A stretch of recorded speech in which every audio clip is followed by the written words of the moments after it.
શિવાય ગૌરી મા ભવાનીના પોતે પોતાના દાંત પર બેસાડે. મા ભવાનીને કેવો પરિવાર છે, કેવો પરિવાર છે. અને મળ્યા જેવો પરિવાર હોય તો શિવ પરિવાર છે. કદાચ બીજામાં તો ઝઘડ્યા છે એવું પણ એ કથાઓ છે, પણ શિવ પરિવાર છે. કૈલાસના શિખર પર મારા મહાદેવ તપસ્યા કરે અને સમાધિનો દેવ છે. અને સમાધિનો દેવ છે. અને સમાધિના જો દેવ હોય તો સમાધિ વાળાની જ અહીંયા કથા થાય. બાપ સમાધિના દેવ છે. 24 કલાક જગત કલ્યાણ માટે તપ તપ તપ. જ્યારે શિવપુરાણ ખોલો તમે બસ કૈલાસના શિખર પર તપ તપ તપ સિવાય મારા મહાદેવે કશું કર્યું નથી. તપ તપ તપ તપ.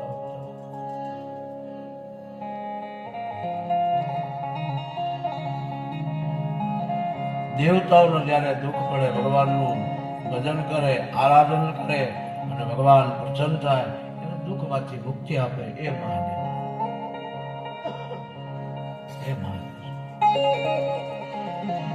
હે નારાજ એવા મહાદેવ ભગવાન શિવની કથા સાંભળે જીવાત્માનો ઉદ્ધાર થાય. જો ન સાંભળે તો આ જીવને કફોડી દિશા થાય.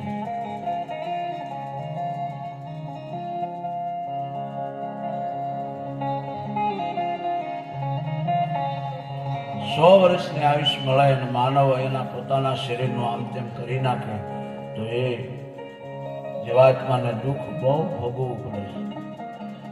ક્યારે એવો વિચાર ન કરે. કદાચ એવું બને સંસારી સહી ઘરમાં શિવાલય મંદિરે આવી જવું, કારણ કે કાળ એક ક્ષણવારનો જ હોય, પણ એક ક્ષણવારમાં બધું વીખી નાખે છે. બાળકો વીખી નાખે. બાપ એક કથા શીખવાડે, બાળકો વીખી નાખે. ભજન શરૂ કરી દો જ્યારે જ્યારે એવો સમય આવે.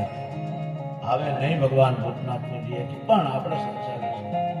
કઈ ને કઈ યાત્રામાં ખાડા ખડિયા આવતા હોય પણ પસાર થઈ જાય. એકા બીજા નમતું લેવા મળ્યું. શિવાલય મંદિરે આવી ઓમ નમઃ શિવાય, ઓમ નમઃ શિવાય, ઓમ નમઃ શિવાય જાપ કરો.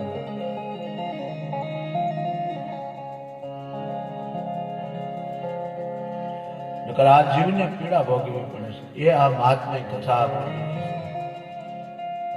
એક પણ સત્કર્મ નહીં. ચિત્રગુપ્તને બોલાવી જોયું, એક પણ પુણ્ય નહીં વિદુગનું. અંતે પ્રેત આત્મા પ્રેત આત્મા જબરદસ્ત શરીર મળ્યું છે. બાપ વિંધ્યાચલ પર્વત ઉપર યાત્રા કરે છે. આમથી આમ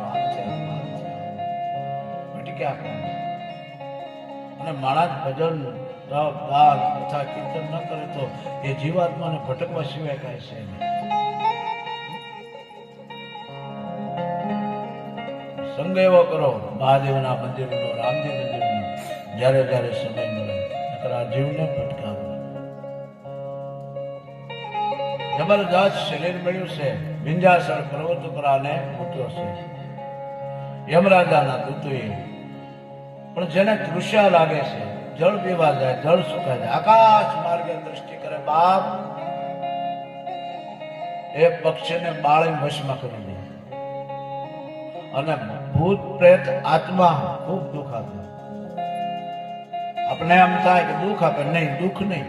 એને દુઃખમાંથી મુક્તિ મેળવવા માટે આપણા ઘરે આવે, કોઈના શરીરમાં આવે. હવે ને આમ તો ભૂતની વાત આવે તો બીકે લાગે આપણને બધાને, પણ પંચભૂતનો તો આ દેહ બન્યો છે. 5 ભૂત. આ 5 ભૂતમાંથી એક ભૂત આમાંથી જો નીકળી જાય તો આ ભૂત બોલતું બંધ થઈ જાય.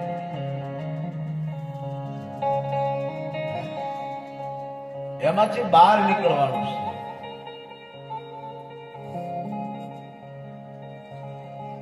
ભૂત ભૂત ભૂત.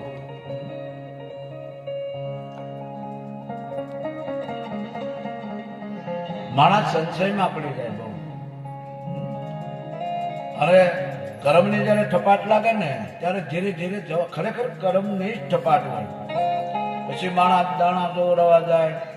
માતાજીને જા જો, હું ના નથી પડતો, પણ કથાને સમજો તમે.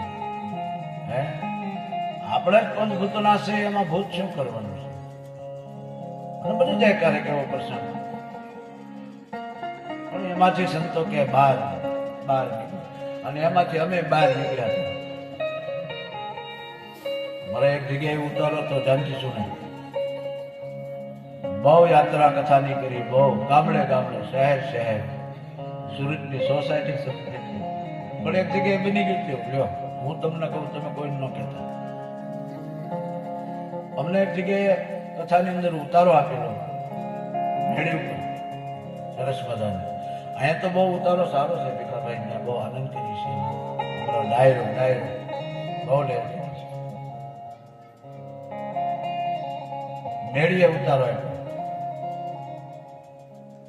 પેલા મેળ્યું જતી ને જાય એ તો હવે સલેપ આવ્યા પસાવરામાં પૂરું. 5 તલાવડા અમારી ગામની બાજુમાં આવ્યું, કથા કરતા હતા. 5 તલાવડા સાસુબેનના દ્વારા મહિલા મંડળની કથાઓ બહુ કરી ગયો મેં, બહુ મહિલા મંડળ. બાપુ કાંઈ નથી, કથા કરો. અમે કેવું ધુબાકો મારો ને જાય રે ભોળાનાથ જાય, આવી કથા કરી. ત્યાં એક બ્રાહ્મણની મેળી છે. આજે 100 ને ત્યારે તો 18 વર્ષ હતા, કથા કરી 7-8 વર્ષ થઈ ગયા છે.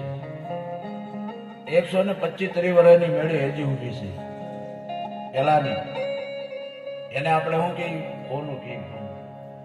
અત્યારે કરોડો રૂપિયો આપણે નાખી મકાનોમાં, પણ પછી 8-70 વર્ષ પૂરું ગામ. મેળીએ ઉતારો આપેલો અને મહિલા મંડળની કથા આપી. બન્યું એવું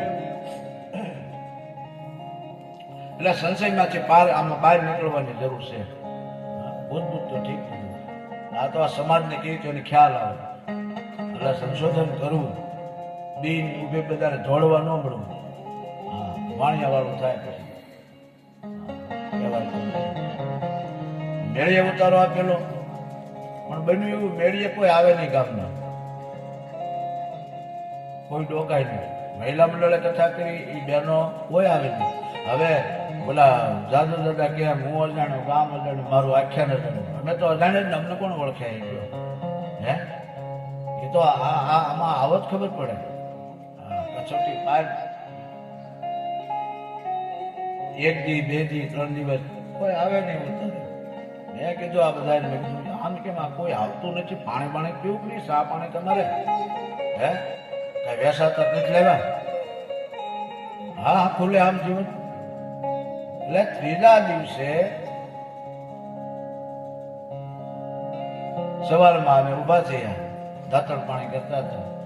એમાં જે મહિલા મંડળના મેન બેન હતા ને, એ જ સામે ઉભેલા. એટલે મેં કીધું બેન જલ્દી અહીંયા આવો. 3 દિવસે બોલો આવ્યા દોડતા. એટલે મેં કીધું આવો. તો મેળીએ દૂર ઉભા રહ્યા. મેં કીધું ઓરા હોય કે ત્યાં ન આવું બાપા. અમે ગયા.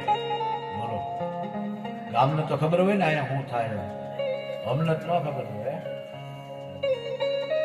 મેં કીધું આ 3 દિવસ કોઈ આવતું નથી, કોઈ પાણીનું ચા પાણીનું કોઈ પૂછતું નથી, કોઈ ભાવ પૂછતું નથી. બેનને મેં કીધું, અને આયોજક તમે બધા છો. બેને મને કીધું બાપુ આ મેળીએ કોઈ નહીં આવે. પણ મેં કીધું કોઈ નહીં આવે એનું કારણ તો અમને બતાવો. પછી તો એને વાર્તા માંડી. બોલો, સાંભળો બાપુ સાંભળો. બોલો, આ કથા છે મહિલા મંડળ. મેં કીધું હા, મહિલા મંડળની છે. હવે અમે સત્સંગ મંડળ વાળા બહેનો ભેગા થઈ અને કથાની જયારે ચર્ચા કરતા હતા, ત્યારે અમારા ગામમાં એક શેઠ બાપા છે, અમને ઉતારો આપી મેળી હો એની વાત કરી. હા, એ શેઠ બાપાએ એમ કીધું કે તમારે બેનો આ શું આયોજન? તો કે શિવ કથા અમારે કરવી છે. બરાબર કે એમ? હા. વક્તા કોણ છે? કે ખારાવાળા બાપુ. તો એક કામ કરો, આ જે ખર્ચો છે ને બધો હું એકલો આપી દઉં, પણ એને એ બાપુને ઉતારો મારી મેળીએ આપો. બોલો, મેં કીધું એ તો બરોબર છે, ધન્યવાદ, સત્સંગનું ફળ છે, તમારે 1 રૂપિયો કાઢવો ન પડે. અને આ શેઠ બાપા દઈ દેતા હોય મને કે એ કોઈ વાંધો નથી. જે તમને મેળીએ ઉતારો આપ્યો છે એ કથા તો બરાબર, પણ એ મેળીએ ભૂત થાય છે ને એટલે તમને ત્યાં ઉતારો આપ્યો. નો